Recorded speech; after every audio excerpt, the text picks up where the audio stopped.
The sounds are familiar. A noisy classroom and teens finding humor in their jokes. But these students aren't learning your everyday pre-calculus. They're the next generation of voters, learning to navigate the election process from pre-registering and even casting their ballot. I watched the presidential debate live. Emmanuel Anand Jr. is a facilitator here at Why Vote, a nonprofit organization dedicated to teaching young individuals about the election process. We do have power, we have the means and ways to address the things that we want to see change. Microphones in hand, each student sharing their perspective, learning through their PowerPoints and group discussion.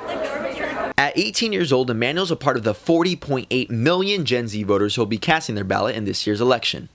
To put into perspective how large of an amount that is, that's approximately the total population size of 5 critical swing states in Pennsylvania, Georgia, Michigan, Wisconsin, and Arizona. It's really interesting to see the shift in that politicians are aiming for on all sides of the spectrum. Even the smallest degree of apathy among young voters could definitely be consequential in some of these key swing states.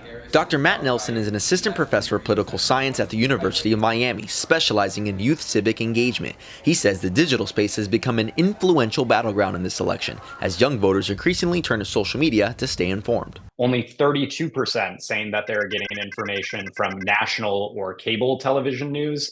Now we go to social media, 69% of 18 to 40-year-olds in our sample are saying that they're getting their information. So then going back to Gen Z is we are an extremely connected generation.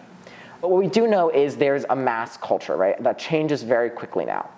Both presidential candidates are campaigning on social media in an all-out effort. But is it swaying young voters? What are some things that you're looking for in our next president of the United States?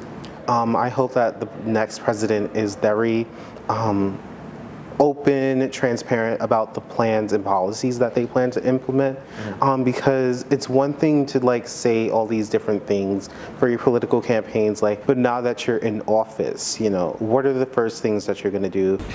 In New York, Denzen Cortez, Cronkite News.